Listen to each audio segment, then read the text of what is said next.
Hi guys, this is Erica from Gokche Capital. Now before I begin, be sure to click subscribe and turn on the notification bell. Many homeowners would have given up when confronted with Derek Zierle's utility problems, but not Derek. He turned a problematic site into an opportunity. We'll learn more about how Derek solved his off-grid power problems at the end of this video.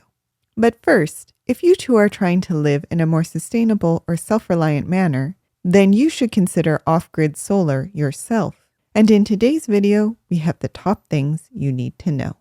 Number 1. What is an off-grid solar system?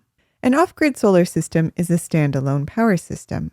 It produces enough energy to power your home through the usage of solar panels and battery storage without having to tap into the electric grid. Number 2. What are the components of an off-grid system? The first and biggest component is the solar panel or solar panels. Solar panels are what converts sunlight into electricity in the form of DC current. The second component is a charge controller. The DC current from the solar panel feeds into the controller, and this dictates how much goes into the battery. In a nutshell, the charge controller prevents the battery from becoming overcharged or discharged. The third component is an inverter, which converts the power from DC current to AC. And this is important because most appliances can only handle AC current. Finally, you have your battery. All power from your panels run to your battery, which stores any excess energy generated during the day so that you can power your home during night or other time periods such as cloudy days when panels are not generating electricity. Number 3. What are the steps to building an off-grid solar system? The first step is to find out how much power you need. The easiest way to find out your projected power usage is to use a load calculator.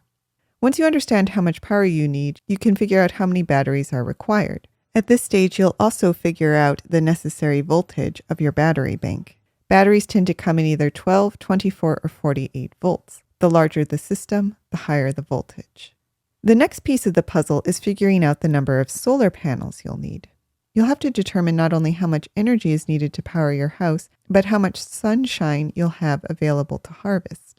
In most areas, you won't get as much sun during the winter as in the summer, so to be safe, you'll want to take into account the worst-case scenario and use the season with the least amount of sunshine as your measurement.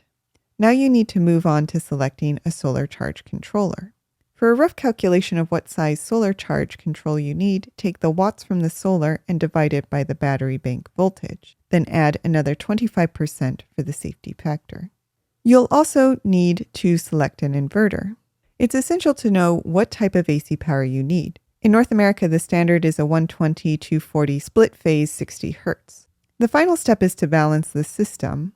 There are a lot of components that are ultimately included in this, but here's what you'll need to factor into this final phase. Figure out the fuses and breakers for overcurrent protection, work out what breaker boxes will be used, understand how you're going to mount the solar panels, and find out what size wire you're going to need. Number 4. What are the pros of off-grid solar?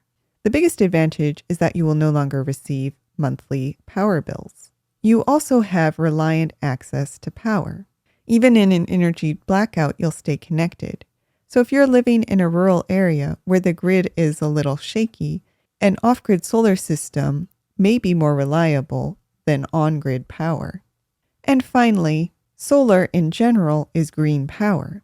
So if you're looking to reduce your carbon footprint, an off-grid solar system is a great solution. Number 5. What are the cons of off-grid solar? First of all, it has a high upfront cost. While off-grid solar is becoming increasingly more affordable, it can still be prohibitively expensive to many people. In addition, while off-grid solar can be a reliable power source with the right battery storage, there is always the possibility that there may be a few days when your system cannot provide enough power. This means that most people who install off-grid solar must also have some form of backup power, such as a gas-powered generator. And finally, number 6. If you're considering off-grid solar, how do you know whether it is right for you? Well, here are a few things to consider. Do you have a tiny home, cabin, or RV? Do you want to be energy independent? Do you want to stop paying money to utility companies? Do you live in an area without access to power from the grid? Do you want to lower your carbon footprint? And do you not mind an upfront investment? If you've answered yes to most or all of these questions, then off-grid could be for you. But now that we've covered the basics of off-grid solar, let's return to the story of Derek Zerly. Derek wanted to build a solar-powered home from scratch. But the 27-acre parcel of land Derek had recently purchased in rural South Carolina fell at the boundary of 2 utility districts. And when Derek reached out to the utility providers, he found himself in the midst of a battle over whose territory he fell into. This, however, was not his biggest issue. The 2 power companies eventually determined that Duke Energy held claim to Derek's land. But to connect to the property, Duke would need to run power lines through several neighboring properties, which meant that Derek must obtain an easement from each of the corresponding property owners. Yet, when Derek distributed petitions to the relevant parties, not a single one was willing to sign. Derek thus found himself at a standstill, with half a year gone and little in the way of support or alternatives from Duke Energy. Therefore, Derek decided to go off-grid. "I'm somewhat of a cowboy," he said, "so I was interested in the challenge." And challenge it was, for Derek's would be the first off-grid home in the region. In addition, because Derek's home was a new construction project, the solar installer, Firefly Solar, would be working alongside several other construction trades, many of whom had little experience dealing with solar energy. Coordination was a challenge, but Firefly was able to ensure that every electronic device was spec'd and installed properly. And at the end of the process, Derek had his dream home, a 5,500 square foot energy-efficient steel structure painted red to mimic the traditional red barns of farming communities. All this is powered by 60 Panasonic solar panels connected to 4 Tesla Powerwall batteries that store energy for use after dark.